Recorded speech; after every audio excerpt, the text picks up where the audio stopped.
Ji bo xatirê darekî bive dar, gulekî bive gul û temamê nebadat û serzewat û darê fêkiye, jê re sê tişt lazim e: ax, tav, av. Gava ev her sî ji bo serzewat û tiştê nebadat û tiştê şandinî hebe, wê şeqê ji gulê bîntê û dar fêkî dide, an jî em bê tişta ku ji darê tê xwestinê berhemî zîraetê û merre tê dayînê. Her wisa ji bo ku meriv huzûrê bivîne, divê jê re divê însan bi nasnama xwe, bi zimanê xwe, bi milliyeta xwe, bi malbata xwe bextewar be, ji wan razî be, her wisa dînê te, pêxemberê te û maneviyeta te. Evana gava însanekî de mewcûd be, însan bextewar dibe. Gava dîn û diyanet tune be, însan dikare bijî, le ne însanekî bi huzûr, ne însanekî bextewar. Xweda Teala divê wema erselna min resûlin îlla bi lîsanî qewmihî. Sûrê İbrahim ayeta şara. Xweda Teala divê me çi qas pêxember şandiye, me bi zimanê qewmê wî şandiye. Ev ayeta pîroz delîl û îspata wê yekî ye, meriv her merivekî, her milletekî, her qewmekî heq û hiqûq û mafî wê heye, bi zimanê xwe bixwîne, tedrîsat û talîmatê bivîne. Her wisa zimanê me ra, hebûna me ra, şerefa me ra, rûmeta me ra ye. Dema te qedr û qîmet rûmet neda hebûna xwe, şerefa xwe, rûmeta xwe, wê şeqê tu kesekî dî jî qedr û qîmetê nade hebûna te, rûmeta te, şerefa te, li rûmeta xwedî derkeve, li zimanê xwe xwedî derkeve. Di dunyayê de çar celeb însan hene. Celebekî însan ê yekemin ew ku mirov bi xwe zanaye, xelk û civa ku dost û hevalî jî zane û kesek zanaye, ew bi xwe jî bi zanebûna xwe dizane, ji vî însanê hene, ji vî mirovê hene zirar naye. Qismê duyemîn însan hene bi xwe zanaye, xelk civak jî dizane û zanaye, lê ew bi xwe bi zanebûna xwe nizane, divê mirov jiya re bêt û mirivek zanaye. Ji vîya jî zirar naye. Ê sisiya însan hene bi xwe nezanin, civak jî zane ew kesik nezane, ew bi xwe jî bi nezanîna xwe dizane, li gora nezanîna xwe di civakê de cê xwe dizane li ku rûdinê, li ku qise dike. Ji vîya jî zirar naye. Mirovê çarebîn, qismê çarebîn însan hene mirov nezane, xelk jî dizane ew nezane, lê ew bi xwe bi nezanîna xwe nizane.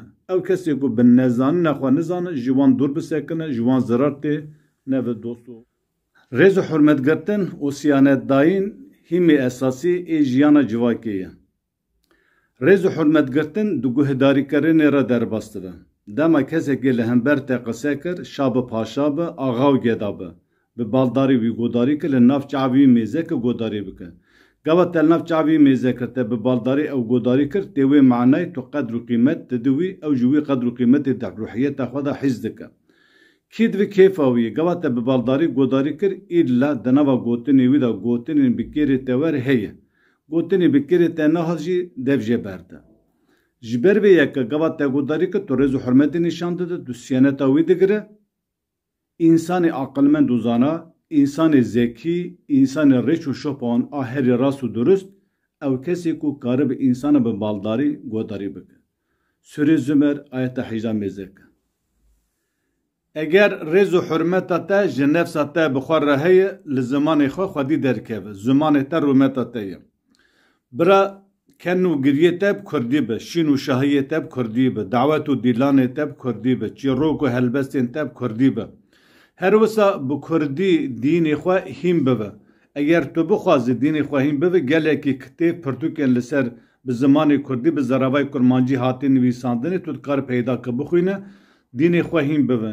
Ger tu vê kitêba hanê kulîlkên tewhîdê, kitêba mina yekêmîn e, kitêba din jî dirêza ye. Ev kitêba hanê li ser îlmihala Kurdî ye, bi zimanê Kurdî hatî nivîsandinê, em bivê fiqe, eqîdeyê, muameleyê, temamê tiştê ku rojane, mehane, salana ji me re lazim e, mirov hîn bibe di vir de heye. Ger tu bixwazî dînê xwe hîn bibe, vê kitêbê peyda bike bixwîne, her wisa kitêbê dînê Kurdî jê peyda bixwîne. Li benda kitêba mina di vücuda însan da ji gewriya merava berjor gelekî mucize Rabbil Alemîn heye. Dema mirov parikê xwê dike çavê xwe ya. Xwê te gev çavê me re, çavê me re texrîbatekî mezin dibîne dêşe. Lê di heman demê de çavê me re gava mirov digirî, hêsirê şor çavê me re ve tê, او شورaya ji çavê me re tê çavê me re parêzê ji gelek êşû helema her wisa goyê insana bêderiye lê tu mêş û molekî tu rawilekî tu vizikekî nakevin dorê goyê me re lewra di goyê insana da avekî tal heye dema mêş û mol nêzik bû ji bêhna wê ava tal derhal dife dest demire her wisa ziman insana normal tam tê da tuneyê lê gava meriv dixwe hem zimanê me re şor nazike hem şîrîn nazike hem tirj nazike hem tal nazike lewra ji mecbûrî insana tamirê piçûk piçûk avê tînîtê ji bo her tamekî avekî tê ava şor nazike heye ava şîrîn nazike ava tirj ava tal nazike heye eva hemû mucizê Rabbil Alemîn hemû nexweşiya koronayê gotineka Kurdî ji du pêva pêk tê pêva koro û na koro kesê bê çav kesê ku çavê wan nabînin na naxêr la hayır no yani